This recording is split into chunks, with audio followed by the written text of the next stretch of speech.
Bonjour et bienvenue dans ce nouveau 3 questions sur l'accès du salarié à ses mails professionnels. Bien sûr que le salarié a accès à ses mails, me direz-vous. Eh bien, ce n'est pas si évident que ça.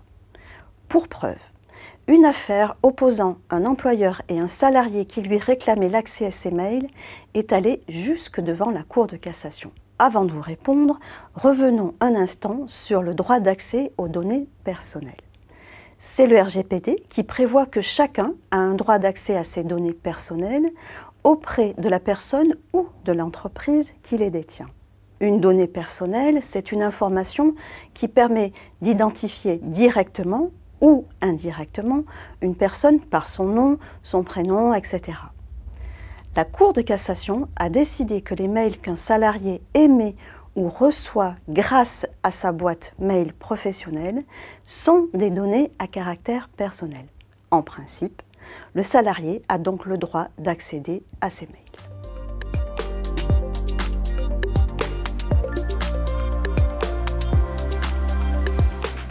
Si un salarié ou un ancien salarié exerce son droit d'accès à ses mails professionnels, il faut bien avoir à l'esprit que ce droit ne vaut que pour les mails qu'il a écrits ou reçus. La Cour de cassation nous dit que l'employeur doit fournir aux salariés les métadonnées, comme l'horodatage. Toujours selon la Cour de cassation, il faut aussi donner aux salariés le contenu de ces mails, sous réserve des cas où l'employeur peut lui opposer un refus. On verra ça dans un instant. En revanche, l'employeur n'a pas à donner les éléments qui sont de nature à porter atteinte aux droits et libertés d'autres personnes. Il s'agit ici de protéger le secret des affaires, le droit à la propriété intellectuelle, le droit à la vie privée ou encore le secret des correspondances.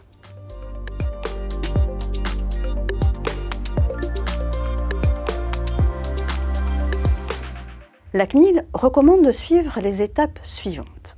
En principe, il convient de vérifier l'identité de la personne qui exerce son droit d'accès.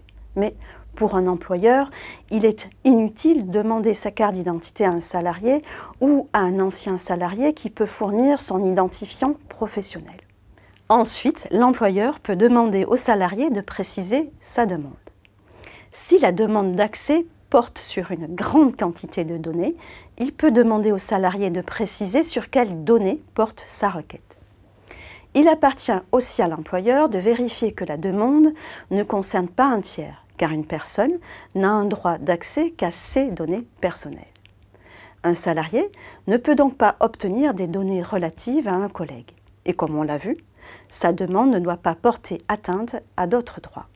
Cela peut conduire l'employeur à masquer des éléments dans ce qu'il transmet aux salariés. Par exemple, l'identité d'autres personnes et les éléments permettant de les identifier indirectement.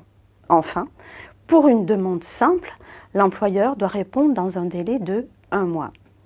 Pour une demande complexe, l'employeur a 3 mois pour répondre. C'est le cas si la personne demande une copie de l'intégralité de ses données. Il faut en informer la personne dans le mois suivant la réception de sa demande.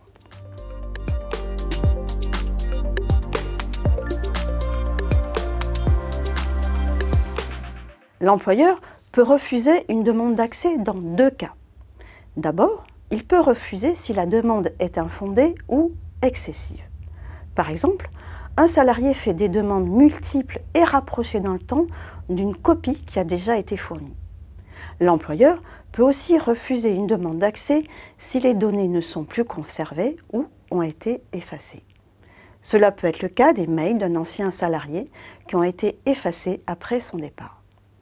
L'employeur doit justifier son refus et informer la personne des délais et voies de recours existants. En revanche, l'employeur ne peut pas refuser une demande d'accès au motif que le salarié n'aurait pas motivé sa requête. Il ne peut pas non plus refuser une demande au salarié parce qu'il a un contentieux avec lui. C'est la fin de ce 3 questions sûres. Pour aller plus loin, je vous invite à lire l'article paru dans la revue RF Social Actualité du mois de septembre 2025. Merci de votre attention et à bientôt.